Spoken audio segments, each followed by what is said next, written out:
আজকের ক্লাসে আমরা ক্লাস 12 ইংলিশ বিষয়ের তোমরা যারা এইচএস এক্সাম দেবে তাদের জন্য ডাফ অ্যান্ড দত তার যে কোয়েশ্চেন বাঞ্চ রয়েছে সেখান থেকে দ্য আইজ হ্যাভ ইট লেসনে যে জয়েনিংগুলো দেওয়া আছে, যে এখানে দেখো, এখানে the eyes have it join the following sentences as directed. তো এখান থেকে যে জয়েনিংগুলো রয়েছে এখানে 14 রয়েছে, অর্থাৎ 14টি জয়েনিং এখানে আমাদের করতে হবে।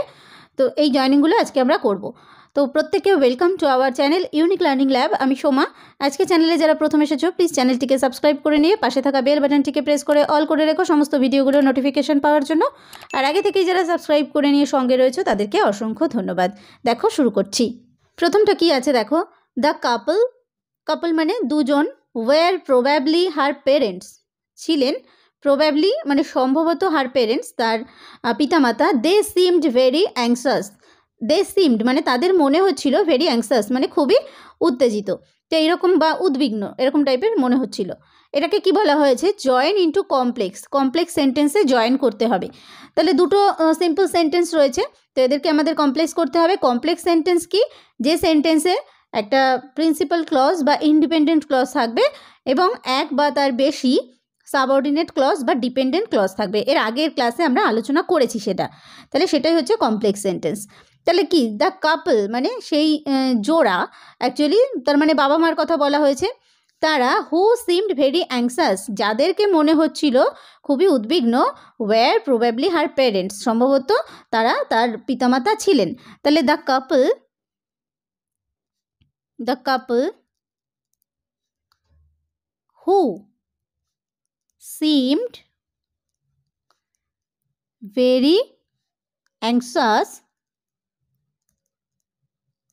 comma দিয়ে were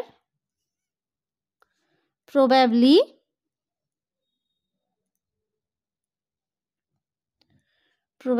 her parents.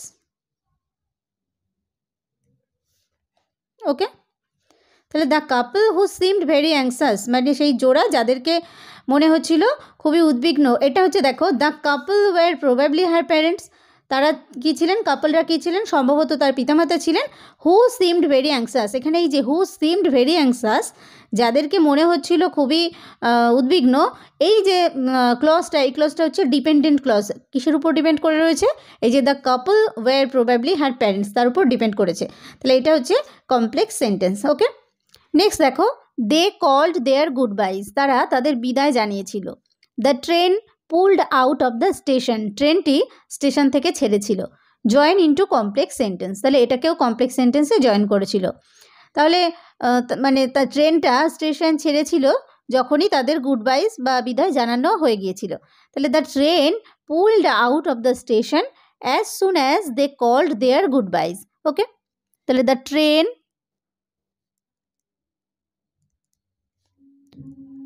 pulled out of the station as soon as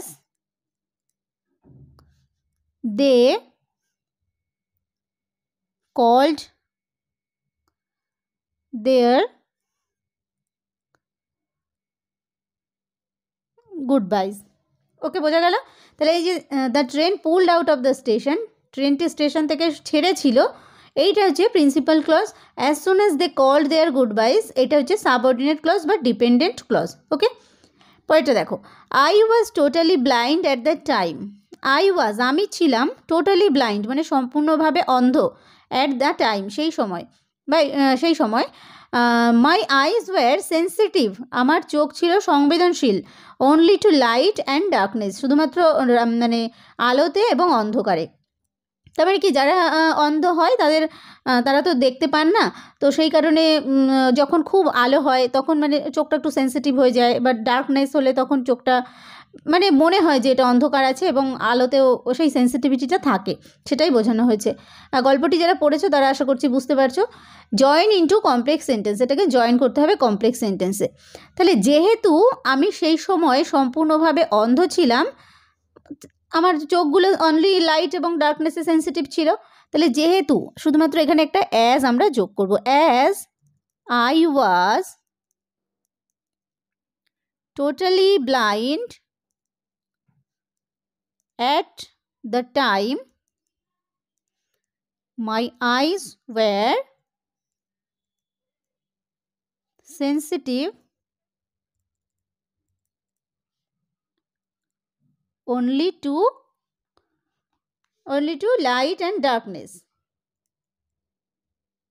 Light and darkness. Okay, তাহলে এই যে my eyes were sensitive only to light and darkness, এটা হচ্ছে প্রিন্সিপাল ক্লজ এবং তার উপর ডিপেন্ড করে রয়েছে as I was totally blind at the time, যে এই ক্লজটি এটা হচ্ছে ডিপেন্ডেন্ট ক্লজ। পরেরটা দেখো, I wanted to discover something, আমি চেয়েছিলাম কিছু আবিষ্কার করতে about her looks, মানে তাকে কেমন দেখতে সেই সম্পর্কে। It would take me some time, এটা আমার কিছু সময় নিয়েছিল। তাহলে এখানে কি জয়েন ইনটু সিম্পল, এটাকে সিম্পল সেন্টেন্স করতে হবে। সিম্পল সেন্টেন্সের আগে আমরা জেনেছি যে সেন্টেন্সে একটিমাত্র ফাইনাইট ভার্ব বা সমাপিকা ক্রিয়া থাকে, সেটা হচ্ছে সিম্পল সেন্টেন্স। তাহলে দেখো, it would take me some time to discover something about her looks. Okay, তাহলে it would take some time to discover about her looks. It would take, এখানে it would take me some time, এটা আমাকে কিছু সময় নিয়েছিল two discover about her looks, মানে তার সম্পর্কে কিছু আবিষ্কার করতে বা তাকে কেমন দেখতে সেটা সম্পর্কে। তাহলে এটাই হবে সিম্পল সেন্টেন্স, যে it would take me some time to discover about her looks. পরেরটা দেখো, দ্য উইন্ডো ওয়াজ ওপেন, জানালাটি খোলা ছিল। আই ফেসড ইট, ইট মানে মুখ দিয়েছিলাম, মানে আমি ওইদিকে মুখ করেছিলাম। জয়েন ইনটু সিম্পল, এটাকেও সিম্পল সেন্টেন্সে জয়েন করতে হবে। তাহলে এখানে দেখো, আমি খোলা জানালার দিকে মুখ করেছিলাম, তাহলে I faced the open window. Okay, I faced the open window। তাহলে এখানে একটি মাত্র সমাপিকা ক্রিয়া রয়েছে, এই যে আই ফেসড, আমি মানে তাকিয়েছিলাম বা মুখ করেছিলাম যে দিকটায়, সেটাই কোন দিকে, faced the open window, open উইন্ডোর দিকে। তাহলে এইটা হচ্ছে সিম্পল সেন্টেন্স। পরেরটা দেখো, I turn from the window, আমি জানালা থেকে, টার্ন মানে নেওয়া মানে কি, ঘোরা, আমি ঘুরেছিলাম। আই ফেসড দ্য গার্ল, আমি মেয়েটির দিকে মুখ করেছিলাম। এটাকে দেখো জয়েন ইনটু সিম্পল, এটাও সিম্পল সেন্টেন্সে করতে হবে। তাহলে কি, আমি জানালা থেকে ঘুরে মেয়েটির দিকে তাকিয়েছিলাম। Turning from the window I faced the girl. তাহলে turning from the window I faced the girl. Okay, তাহলে এখানেও দেখো ফেসড দ্য গার্ল, এটাই হচ্ছে একমাত্র ফাইনাইট ভার্ব আছে। তাহলে turning from the window I faced the girl, এটা হচ্ছে সিম্পল সেন্টেন্স। ক্লিয়ার? তো তোমরা এই যে দেখো এক একটা সেন্টেন্স যেগুলো দেওয়া আছে, এই যে সিম্পল সেন্টেন্স, এখান থেকে তোমরা যদি স্প্লিট করতে বলে, সেন্টেন্স দুটো বানাতে বলে, স্প্লিট দ্য সেন্টেন্সেস, এইরকম যেগুলো আসে সেগুলো এখান থেকে, এইগুলো প্র্যাকটিস করলে কিন্তু এখান থেকে ইজিলি তোমরা স্প্লিটটাও শিখে যাবে। ঠিক আছে, পরে দেখো, আই ফেসড ইট, আমি এটির দিকে মুখ করেছিলাম।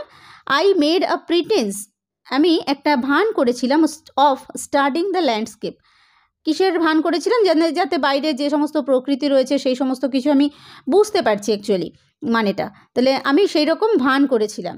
জয়েন ইনটু সিম্পল সেন্টেন্স, এটাকেও সিম্পল সেন্টেন্সে জয়েন করতে হবে। তাহলে এখানে দেখো, আই ফেসড ইট আছে, আমি মুখ করেছিলাম, তাহলে আমি মুখ করে, এটার দিকে মুখ করে, তাহলে facing it I made a pretence of studying the landscape. তাহলে facing it I made a pretence of studying the landscape.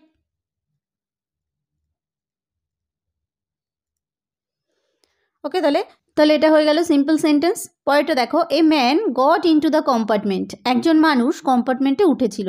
He স্ট্যামার্ড an Apology, সে স্ট্যামার্ড মানে একটু তোতলানো, সেইভাবে ক্ষমা চাইছিল। তাহলে জয়েন ইনটু কমপ্লেক্স সেন্টেন্স, এটা কমপ্লেক্স সেন্টেন্সে জয়েন করতে হবে। তাহলে এ ম্যান, একজন মানুষ যে কম্পার্টমেন্টে উঠেছিল সে ক্ষমা চাইছিল। তাহলে এইভাবে আমরা করব, a man who had got into the compartment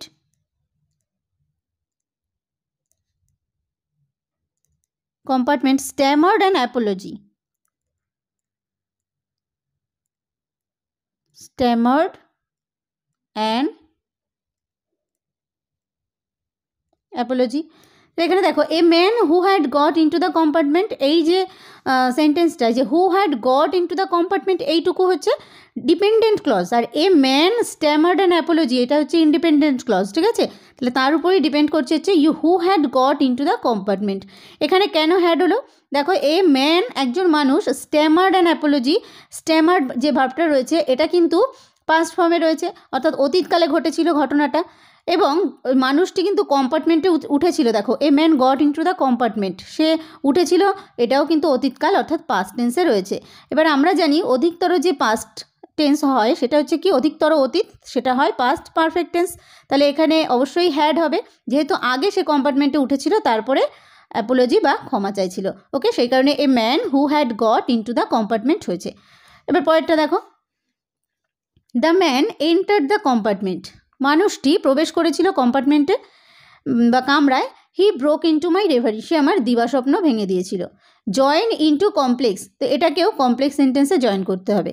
তাহলে এটা দেখো, যে মানুষটি যিনি কম্পার্টমেন্টে উঠেছিলেন বা যে কম্পার্টমেন্টে উঠেছিল, ব্রোক ইনটু মাই রেভারি, আমার দিবাস্বপ্ন ভেঙে দিয়েছিল।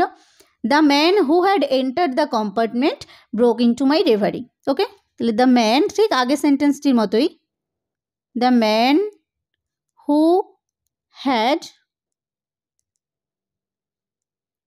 entered the compartment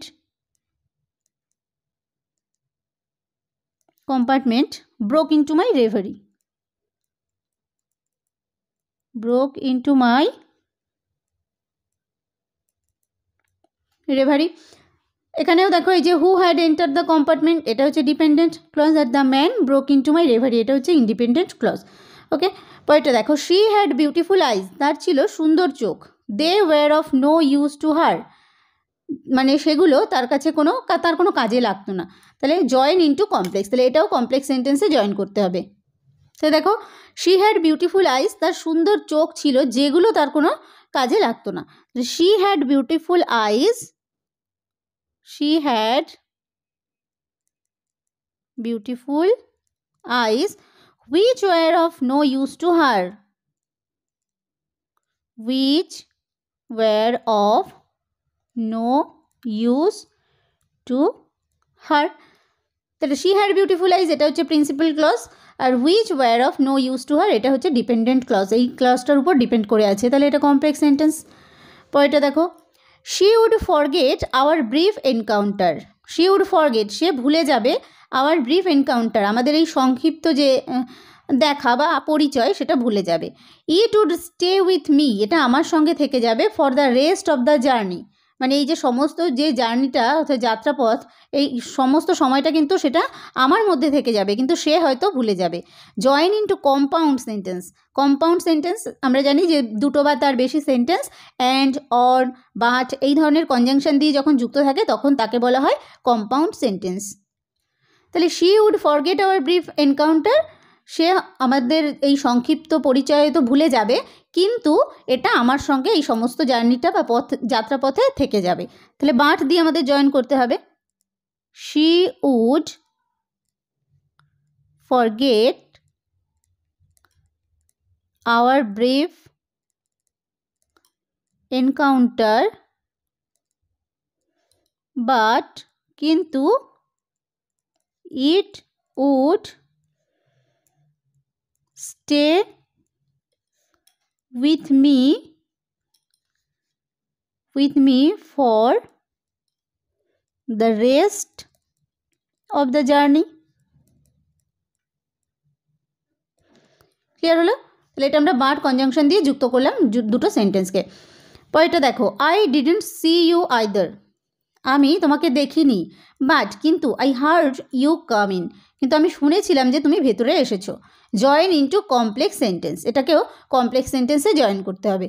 তাহলে এটাকে আমরা যদি বাংলায় করে নিই যে যদিও আমি তোমাকে দেখিনি কিন্তু আমি তুমি ভেতরে এসেছো এটা শুনতে পেয়েছিলাম। তাহলে although I didn't see you, I heard you come in. Okay? তাহলে although I didn't see you, যদিও আমি তোমাকে দেখিনি, I heard, আমি শুনেছিলাম, you come in, তুমি ভিতরে এসেছো। পরেরটা দেখো, I am getting off at Saharanpur, আমি সাহারানপুরে নামবো। My aunt is meeting there, আমার aunt সেখানে দেখা করবে। জয়েন ইনটু কমপ্লেক্স সেন্টেন্স, এটাকে কমপ্লেক্স সেন্টেন্সে জয়েন করতে হবে। তাহলে I am getting off at Saharanpur, আমি সাহারানপুরে নামবো যেখানে my aunt is meeting me, আমার অন্ট আমার সঙ্গে দেখা করবেন বা আমার কাকিমা আমার সঙ্গে দেখা করবেন। তাহলে I am getting off at Saharanpur, where যেখানে my aunt is meeting me, তাহলে I am getting off at Saharanpur এটা হচ্ছে ইন্ডিপেন্ডেন্ট ক্লজ, আর where my aunt is meeting me এটা হচ্ছে এই ক্লজটার উপর ডিপেন্ড করছে, তাহলে এটা হচ্ছে ডিপেন্ডেন্ট ক্লজ। ওকে, পরেরটা দেখো, most of the tourists have gone, বেশিরভাগ যারা ট্যুরিস্ট মানে যারা ঘুরতে আসে তাদেরকে ট্যুরিস্ট বলা হয়, তারা চলে গেছে। দ্য রোডস আর কোয়াইট, রাস্তাগুলো শান্ত, অ্যান্ড অলমোস্ট ডিজার্টেড, এবং অলমোস্ট ডিজার্টেড মানে হচ্ছে প্রায় একেবারে জনমানব শূন্য। তাহলে এটাকে জয়েন ইন্টু সিম্পল সেন্টেন্স করতে হবে। তাহলে with the departure of the tourist মানে ট্যুরিস্টদের চলে যাওয়ার সঙ্গে সঙ্গে the roads are quite and almost deserted. Okay, তাহলে উইথ দ্য ডিপার্চার